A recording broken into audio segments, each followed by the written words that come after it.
மாநாடு நடக்கக்கூடிய நிலையில தன்னோட அரசியல் நிலைப்பாட்டை சூசகமா அவர் வெளியிட்டிருக்காருதாவும் தெரிவிச்சிருக்காங்க. என்னன்னா, அவர் பெரியாரோட நினைவிடத்துல அவர் மரியாதை செலுத்தியது அவர் திராவிட அரசியலை முன்னெடுத்துவதான் கூறப்படுறது. இது எப்படி பாக்குறீங்க?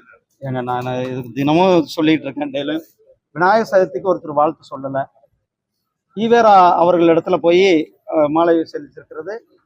அவர் ஒரு பொதுவான நபரா இருக்க முடியுமா என்பது பெரிய கேள்விக்குறி. ஒரு அரசியல் கட்சி ஆரம்பிக்கணும்னா அனைத்து தரப்பு மக்களையும் அரவணைத்து செல்லக்கூடிய ஒரு தலைவராக தான் ஒரு அரசியல் கட்சியை நிர்வகிக்க முடியும். அனைத்து மக்களையும் சமமாக பாவிக்க முடியும். இவர் சமமாக பாவிப்பாரா என்பது ஒரு பெரிய கேள்விக்குறியாக இருக்கிறது. நம்ம பீகார்னு சொல்றோம். பீகார்ல இன்றைக்கு மது ஒழிப்பு நடைமுறையில் இருக்கிறது.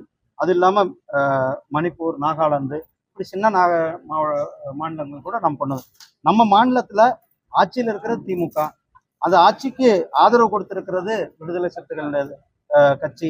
முதல்ல தமிழ்நாட்டுல அவங்க கொண்டு வந்துட்டு அப்புறம் மற்ற முதல்ல மீனவர்கள் அந்த எல்லை பிரச்சனையிலிருந்து பாதுகாக்கப்பட வேண்டும் என்பதுதான் அரசாங்கத்தின். அதனாலதான் நான் ஏற்கனவே மீனவர்கள் அமைச்சராக இருந்தேன். நாம அவர்களை ஆழ்கடல்ல போய் மீன் பிடிப்பதற்கு அவர்களை ஊக்குவிப்பதற்கு ஆழ்கடல்ல மீன்பிடிப்பை ஊக்குவிப்பதற்காக கிட்டத்தட்ட அந்த போட்டினுடைய 1,30,00,000 விலை உள்ள போட்டுக்கு 60% மானியம் கொடுக்கும். அது இல்லாம 30% கடனோட. ஸோ அந்த போட்டுகளை அவர்கள் ஆழ்கடல்ல மீன் பிடிக்கலாம்.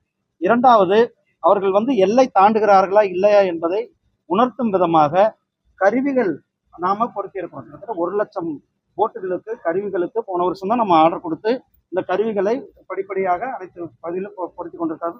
தமிழ்நாட்டுக்கும் அந்த ஆர்டர் நம்ம 17 கோடி ரூபாய் நிதியானது நான் இருக்கும் பொழுதே ஒதுக்கி இருக்கிறோம்.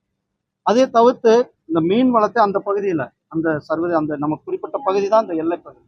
அது 20 கிலோமீட்டர் தான் பிரச்சனைக்குள்ள பகுதி. அந்த பகுதியில மீன் வளத்தை பெருக்குவதற்கு மீன் குஞ்சுகளையும் நாம விட்டு அந்த இடத்துல மீன் வளத்தை உருவாக்குறோம், அதிகப்படுத்துறோம். இதையெல்லாம் தாண்டியும் கூட நம்மளுடைய மீனவர்கள் எல்லை தாண்டி போவது என்பது கால சூழ்நிலை அல்லது தட்பவெட்ப சூழ்நிலை, காற்றடிக்கிறது, இப்படி பல சூழ்நிலைகள்ல அவர்கள் எல்லை தாண்டி போகிறார். அவர்களை உடனடியாக மத்திய அரசாங்கம் தலையிட்டு அவர்களை மீட்டு கொண்டு வந்திருக்கோம். 2014க்கு முன்னாடி 2014க்கு பிறகும் நீங்க இதை பார்க்கணும். 2014க்கு முன்னாடி தினந்தோறும் துப்பாக்கி சூடு சம்பவங்கள், மீனவர்களோட உயிரிழப்பு நடந்து கொண்டிருந்தது. ஆனால் நம்மளுடைய மாண்புமிகு பிரதமர் திரு நரேந்திர மோடிஜி அவர்கள் வந்த பிறகு ஒரு துப்பாக்கி சூடு சம்பவம் கூட இல்லை என்பதை நாம் மீனவர்களை உடனடியாக நாம் மீட்டு கொண்டு வந்துடுறோம். எத்தனை வாட்டி அவர்கள் கைது செய்தோம், உடனடியாக நாம தலையிட்டு அவர்களை மீட்டு கொண்டு வர்றோம். அங்கேயும் அவர்களுடைய, ஏன்னா இது வெளிநாட்டினுடைய விவகாரம், அந்த நாட்டில் அவர்கள் சட்டத்தை மாற்றி இருக்கிறார்கள். அதனால அந்த படகுகளை அவர்கள் கைப்பற்றுகிறார்கள்.